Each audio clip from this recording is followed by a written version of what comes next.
Students, welcome in my YouTube channel. ये question paper solution series का जो zoology question paper था Siddharth university Kapilvastu में लास्ट ईयर आया था, उसके सॉल्यूशन के आगे के क्वेश्चंस का वीडियो है। ठीक है, प्रीवियस 3 वीडियोस में हमने क्वेश्चन सॉल्व किए थे, इसमें कुछ और क्वेश्चन सॉल्व करते हैं। तो यहाँ पहला क्वेश्चन है हमारा, फास्फोलिपिड्स कंटेन। ठीक है, तो फास्फोलिपिड्स यानी जो फास्फोलिपिड होता है, अगर हम फास्फोलिपिड के स्ट्रक्चर के देखें तो phospholipid divided into the two parts. One is hydrophobic head and another is the hydrophilic tail. यानी जो हमारा फास्फोलिपिड है उसके स्ट्रक्चर को टू पार्ट्स में डिवाइड कर लेते हैं, hydrophobic head and hydrophilic tail. ठीक है, जो हाइड्रोफोबिक हेड है वो किसका बना होता है? एक glycerol molecule, this is the glycerol molecule. ठीक, इस ग्लिसरॉल मॉलिक्यूल के साथ एक फास्फेट का मॉलिक्यूल जुड़ा होता है, ये पार्ट हमारा जो, ठीक है, this is the hydrophilic head. ठीक है, हाइड्रोफिलिक यानी वाटर लविंग। हाइड्रोफिलिक को हम क्या कहेंगे बेटा? वाटर लविंग, यानी ये वाटर में डिसॉल्व हो सकता है, वाटर लविंग, या इसको हम, ठीक है, वाटर लविंग पार्ट हो गया ये। नेक्स्ट, इसमें two fatty acid side chains होती हैं, दिस इज द, ये फैटी एसिड चेन और ये fatty acid chain, this is called hydrophobic tail. Hydrophobic tail किससे बना होता है? दो फैटी एसिड चेन के द्वारा। This is fatty acid chain, this one fatty acid chain is made by the saturated fatty acid, another is a unsaturated fatty acid। यानी ये hydrophobic tail है, ठीक, यानी वाटर हीटिंग, वाटर हीटिंग। ठीक है, ये वाटर को हीट करेगा भैया, वाटर में डिसॉल्व नहीं होगा, यानी ये क्या होगा? फैट सॉल्युबल पार्ट होगा।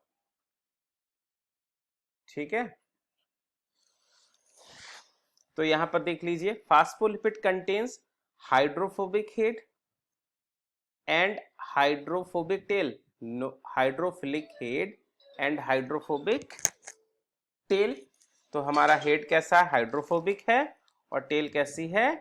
हाइड्रोफिलिक हेड है और हाइड्रोफोबिक टेल है। Hydrophilic head and hydrophobic tail. ठीक है, long water soluble carbon chain, no. Positively charge functional group, no. ठीक है, यानी पहला ऑप्शन यहाँ पर ठीक है।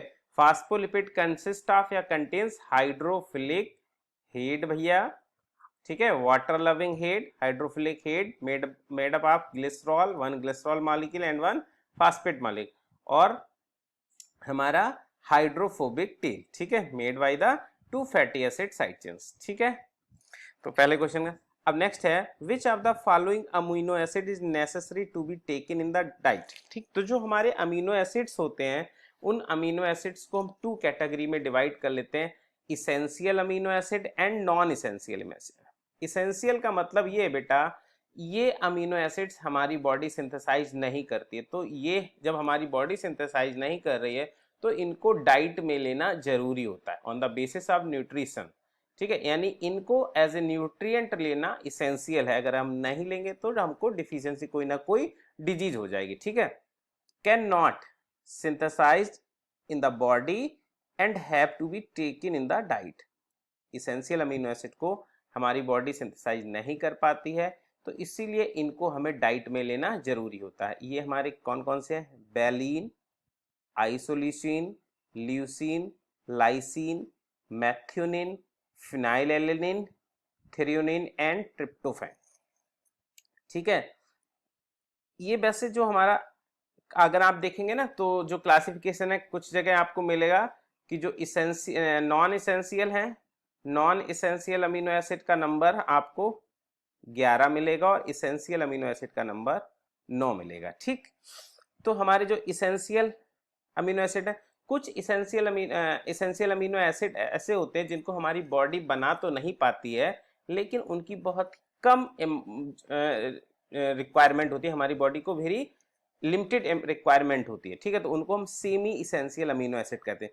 These are the growth promoters not synthesize in adequate amount in the body, arginine और हिस्टिडीन। ठीक है, अब नॉन इसेंशियल अमीनो एसिड्स हमारे कौन से हो गए? ऐसे अमीनो एसिड जो हमारी बॉडी में सिंथेसाइज हो जा रहे हैं, तो इनकी हमें डाइट में लेने की आवश्यकता नहीं है, can be synthesized in the body and may not be component of the diet. तो हमें डाइट में खाने में अलग से लेने की आवश्यकता नहीं, क्योंकि हमारी बॉडी इसको खुद बना लेती है। इसका एग्जाम्पल होगा glycine, alanine, serine, cysteine, asparagine, glutamine, tyrosine and proline. बच्चों इसको याद कर लीजिए, ठीक है। ये यहाँ से कोई भी क्वेश्चन आ सकता है। Which of the following amino acid is not necessary to be taken in the diet, ठीक है। यानी ये किस अमीनो एसिड के बारे में पूछ रहा है, यानी डाइट में लेने की आवश्यकता नहीं है, यानी ये पूछ रहा है कि इनमें से कौन सा हमारा इसेंशियल अमीनो एसिड है, sorry non essential amino acid के बारे में ये हमें इस क्वेश्चन में पूछ रहा है। तो बेटा नॉन इसेंशियल देख लीजिए हमारा कौन सा है यहाँ से, ठीक है, सेरीन। यहाँ पर सेरीन दिया, यानी ये serine is the right answer. ये तीनों हमारे कैसे थे, ये इसेंशियल अमीनो एसिड थे। क्लियर, ठीक। नेक्स्ट क्वेश्चन की तरफ, amino acid with aromatic side chain, ठीक है। देखिए जो एरोमेटिक साइड चेन्स हैं इनका याद करने का कोड है पीटी स्क्वायर, ठीक है। पीटी स्क्वायर मतलब phenylalanine, tyrosine and tryptophan. Phenylalanine, tyrosine and tryptophan are the aromatic amino acid. कहाँ गया ऑप्शन हमारा, phenylalanine, tryptophan and tyrosine, यानी D option is the correct, ठीक है। डी ऑप्शन हमारा यहाँ पर करेक्ट हो गया, ठीक। देखिए जो अमीनो एसिड्स का क्लासिफिकेशन है, एक तो on the basis of nutrient हमारा इसेंशियल और नॉन इसेंशियल, और इसके अलावा साइड चेन के बेसिस पर भी अमीनो एसिड को क्लासिफाई किया गया कि साइड चेन है जो हमारी एलिफेटिक है, एरोमेटिक है और हेट्रोसाइक्लिक है, ठीक। तो जो एरोमेटिक कौन कौन से हो गए हमारा, फिनाइल एलेनिन, टाइरोसिन और ट्रिप्टोफैन, ठीक है। PT square, phenyl alanine, tyrosine and tryptophan. Heterocyclic में हमारा प्रोलीन, हाइड्रोक्सीफ्रोलीन, और ये भी यहाँ भी, ठीक है। एलिफेटिक को फिर हम डिवाइड कर लेते हैं न्यूट्रल, एसिडिक, एल्केलाइन और अमीनो एसिड में। देखिए ये बहुत इंपॉर्टेंट है बेटा, इसको बहुत ध्यान रखिए। पूछ सकता है sulphur containing amino acid, which of the following is the sulphur containing. तो सल्फर कंटेनिंग अमीनो एसिड है हमारा सिस्टीन एंड मेथिओनिन। ये 2 अमीनो एसिड्स हैं जो हमारे सल्फर कंटेनिंग होते हैं। कौन कौन से, cysteine and methionine. These are the sulphur containing amino acid. खूब पूछा जाता है बेटा ऑब्जेक्टिव क्वेश्चन में। Sulphur containing amino acid are the cysteine and methionine. Alkaline amino acid कौन से है, लाइसिन एंड आर्जिनिन। एसिडिक देखिए नाम में ही है, glutamic acid and aspartate acid. इसको ऐसे भी लिख देता है ग्लूटामेट और एस्पार्टेट, ठीक है। ये हमारे दोनों क्या हैं, एसिडिक अमीनो एसिड है। These are the neutral, glycine, leucine, alanine, valine, serine, threonine और isoleucine. These are the neutral amino acid, ठीक। अब यहाँ पूछा है the naturally occurring protein consist of L amino acid. देखिए जो अमीनो एसिड होते हैं, अमीनो एसिड में कार्बन जो होता है कायरल कार्बन प्रेजेंट होता है। अमीनो एसिड में कैसा कार्बन होता है, कायरल कार्बन। ऐसा कार्बन जिसकी चारों वैलेंसी पर, यानी चारों वैलेंसी पर क्या होता है, डिफरेंट ग्रुप जोड़ा हो, ठीक है। ये हमारा साइड चेन हो गई, आर क्या हो गई हमारी साइड चेन, ठीक है। कार्बोक्सिलिक ग्रुप हो गया, अमीनो ग्रुप हो गया और हाइड्रोजन हो गया। इसको हम या अल्फा कार्बन और हम इसको कायरल कार्बन भी कहते हैं। कायरल कार्बन केवल एक अमीनो एसिड में नहीं प्रेजेंट होता है, जिसको हम कहते हैं ग्लाइसिन। ग्लाइसिन को हम सिंपलेस्ट अमीनो एसिड भी कहते हैं बेटा। ग्लाइसिन हमारा कैसा है, इसमें कायरल कार्बन नहीं होता है, यानी ये हमारा, ठीक है, ऑप्टिकल एक्टिव अमीनो एसिड नहीं है। ऑप्टिकली इनएक्टिव अमीनो एसिड कौन सा होगा, glycine. Glycine is the optically inactive amino acid, यानी इसमें एल एंड डी फॉर्म नहीं पाई जाएंगी, ठीक है। तो जो नेचुरली अकरिंग प्रोटीन होती हैं उसमें अमीनो एसिड की मोस्टली कौन सी form, L amino acid, levo rotatory form पाई जाती है, ठीक है। क्लियर, ठीक है। जो अमीनो एसिड होते हैं 2 फॉर्म्स में प्रेजेंट होते हैं, L form and D form. तो नेचुरली अकरिंग प्रोटीन में mostly L amino acid present होता है। Clear. What is the average molecular weight of amino acid residue in a protein is the 110 kilo Dalton. ये बेटा kilo Dalton में दिया है, KD Dalton में हो जाता तो ये 1100 हो जाता, ठीक, 11,000 किलो डाल्टन, ठीक है। 110 केडी मॉलिक्यूलर वेट है ये। What is a bond between the amino acid called? To amino acid आपस में जुड़े होते हैं पेप्टाइड बॉन्ड के द्वारा, ठीक है, peptide bond, to amino acid आपस में जुड़े होते हैं पेप्टाइड बॉन्ड के द्वारा। Clear? Next question, which of the following technique used to determine the protein structure? X ray crystallography के द्वारा हम प्रोटीन का स्ट्रक्चर बताते हैं। which of the following is not the function of protein? ठीक है, help in the digestive food, बेटा हाँ डाइजेशन में हेल्प करती है, क्योंकि प्रोटीन हमारे बहुत सारे एंजाइम्स मोस्टली क्या है, प्रोटीन है बेटा, एंजाइम्स क्या है, प्रोटीन है, तो प्रोटीन हमारा डाइजेशन में हेल्प करता है, यानी ये वाला तो ठीक है। Carries genetic information? No, genetic information carry करने का काम होता है किसका बेटा, डीएनए का, यानी ये वाला ऑप्शन हमारा नहीं होगा। Fight against the invading pathogen? Yes, क्योंकि ये हमारा एंटीबॉडी भी क्या होती है बेटा, प्रोटीन होती हैं, तो जो एंटीबॉडी का काम क्या होता है, पैथोजन के साथ लड़ना।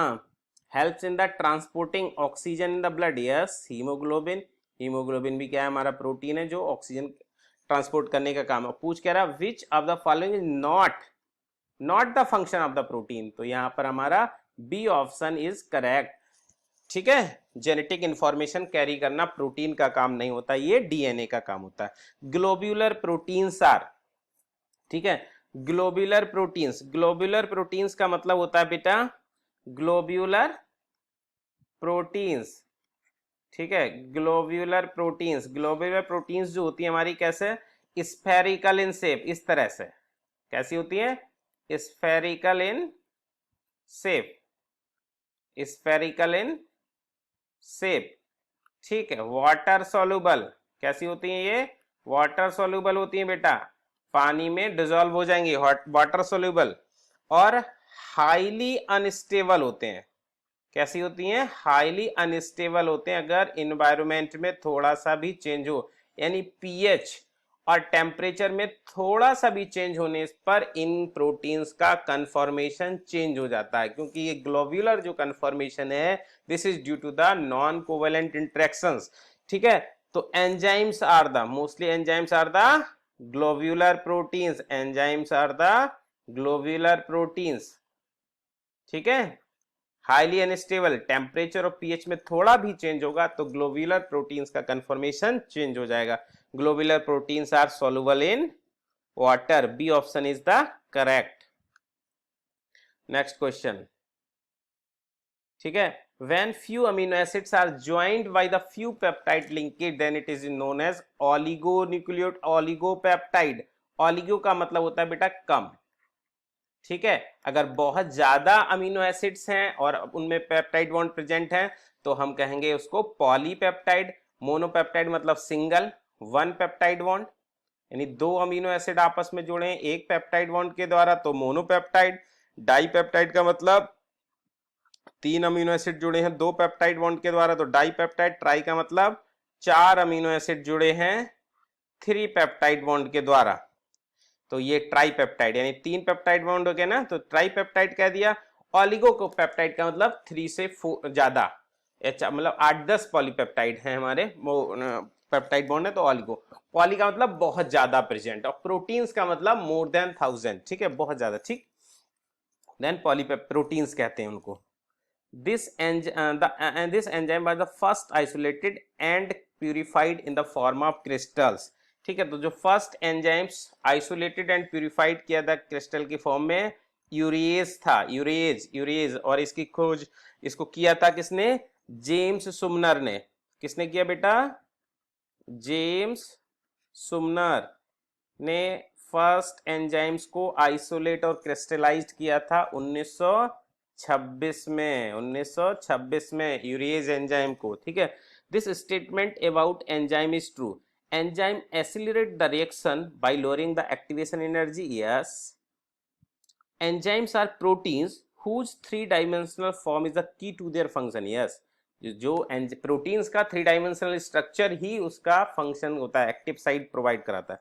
Enzymes do not alter the overall change in the free energy, no, यानी जो डेल्टा जी होती है, delta G not gives free energy में कोई भी चेंज नहीं लाता है हमारा एंजाइम, यानी all the above is the correct, D option is the correct option. ठीक है, नेक्स्ट क्वेश्चन हमारा, which of the following reaction is catalysed by lyase enzyme. Lyase enzyme का काम होता है transfer of group from one molecule to the another. Lyase enzyme का काम क्या है? Transfer of group from one molecule to the another. Chromosome are concerned with transmission of hereditary characters, nutrition, respiration, energy. Yes, first option is the correct, transmission of hereditary character function है हमारा chromosome का।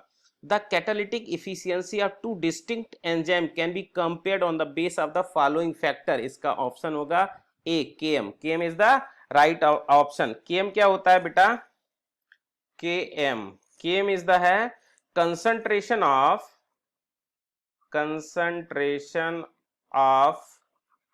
substrate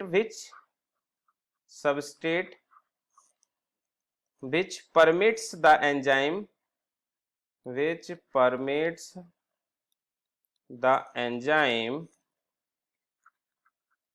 to achieve the half Bmax। ठीक है, यानी concentration अब की कितना substrate concentration half Bmax achieve करने तक जरूरी है, दैट इज कॉल्ड Km। ठीक है, तो अगर एंजाइम्स का Km वैल्यू जितना हाई होगा, अगर Km वैल्यू जितना हाई होगा, उस एंजाइम की सबस्ट्रेट के लिए एफिनिटी उतना ही कम होगी, यानी ज्यादा सबस्ट्रेट की रिक्वायरमेंट होगी। Km हाई मतलब low affinity with substrate, low affinity with substrate. Enzyme have low affinity with substrate, enzyme की सबस्ट्रेट से एफिनिटी कम होगी, यानी हाफ Bmax अचीव करने के लिए ज्यादा सबस्ट्रेट की रिक्वायरमेंट होगी, यानी वही एंजाइम बेटर है जिसका Km उतना कम हो। अगर Km हमारा लो है, Km लो है मतलब high affinity with substrate, high affinity with substrate, यानी कम अमाउंट ही सबस्ट्रेट की रिक्वायर्ड होगी उसको हाफ Bmax तक पहुंचाने के लिए, यानी जिसका Km कम होगा वो एंजाइम हमारा बेटर होगा। ठीक है, नेक्स्ट क्वेश्चन। ठीक है, N allosteric inhibitor of an enzyme usually participating in feedback regulation, denature the enzyme, hydrophobic compound. देखिए यहाँ पर राइट ऑप्शन है participate in the feedback regulation. थोड़ा सा मैं यहाँ पर बताता हूँ बेटा। देखिए एलोस्टेरिक, एलोस्टेरिक का मतलब होता है चाहे एलोस्टेरिक एक्टिवेटर हो या इनहिबिटर हो, the enzyme have other than site, active site के अदर देन साइट उसके अंदर कोई भी प्रेजेंट है, that is called allosteric site. This is the enzyme, this is the active site of the enzyme and enzyme have and one another site, that is called allosteric site. ठीक, तो जब होता क्या है बेटा, जैसे कोई भी रिएक्शन हुई, जब उस रिएक्शन का प्रोडक्ट, ये रिएक्शन चल रहा है, उस रिएक्शन का प्रोडक्ट ही एंजाइम से बाइंड कर दे और उस एंजाइम की प्रोसेस को इनहिबिट कर दे या स्टिमुलेट कर दे, तो वो कहलाता है फीडबैक रेगुलेशन। फीडबैक रेगुलेशन का मतलब है ये कोई हमारा रिएक्शन चल रहा है, ए से बी बना, बी से सी बना, तो ये जो सी कंपाउंड बना, ठीक है, ये इस रिएक्शन के रेट को बढ़ा दे या इस रिएक्शन के रेट को कम कर दे। अगर कम कर दे रहा है तो नेगेटिव फीडबैक रेगुलेशन, और बढ़ा दे रहा है तो पॉजिटिव फीडबैक रेगुलेशन। तो इसके लिए, क्योंकि ये एंजाइम्स की एक्टिव साइड पे तो बाइंड करेगा नहीं, यानी दूसरी साइड पर बाइंड कर रहा है, तो इसीलिए इस तरह के कंपाउंड कहलाते हैं हमारे एलोस्टेरिक इनहिबिटर। अगर वो रिएक्शन के रेट को कम कर दे रहा है, इनहिबिट कर दे रहा है, तो एलोस्टेरिक इनहिबिटर, और इस रेट को बढ़ा दे रहा है तो एलोस्टेरिक एक्टिवेटर है। ठीक है, तो ये हमारा कराता है participate in the feedback regulation. Inhibition हो रहा है तो हमारा नेगेटिव फीडबैक रेगुलेशन, और एक्टिवेशन हो रहा है तो positive feedback regulation. Products of Krebs cycle essential for oxidative phosphorylation is NADH and FADH2। ठीक है, जो क्रेब्स साइकिल का प्रोडक्ट है जो कि उसके लिए इसेंशियल होता है, क्या होता है हमारा? ठीक है, clear? Product of Krebs cycle essential for oxidative phosphorylation हमारा NADH एंड FADH2, ठीक है, यही हमारा क्या करता है, ATP का प्रोडक्शन होता है। NADH से 1 NADH से 2.5 ATP, ये सब मैं डिस्कस कर चुका हूँ। 1 FADH से 1.5 ATP, clear. Acetyl coenzyme is formed from pyruvate by the reaction of, ठीक है, कौन सी रिएक्शन के द्वारा हमारा पाइरुवेट फॉर्मेशन होता है, पाइरुवेट डिहाइड्रोजनेज एंजाइम काम करता है यहाँ पर, और ऑक्सीडेटिव डीकार्बोक्सिलेशन होता है। कौन सा रिएक्शन होता है बेटा, ऑक्सीडेटिव डीकार्बोक्सिलेशन। हमारा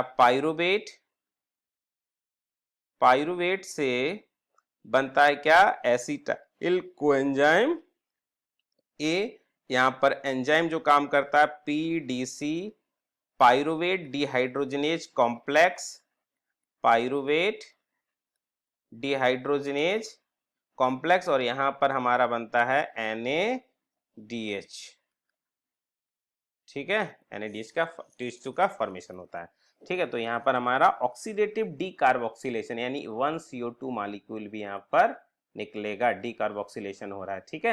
यानी पाइरुवेट से एसिटाइल कोएंजाइम में यहाँ पर 3 कार्बन, यहाँ पर 2 कार्बन रह जाते हैं।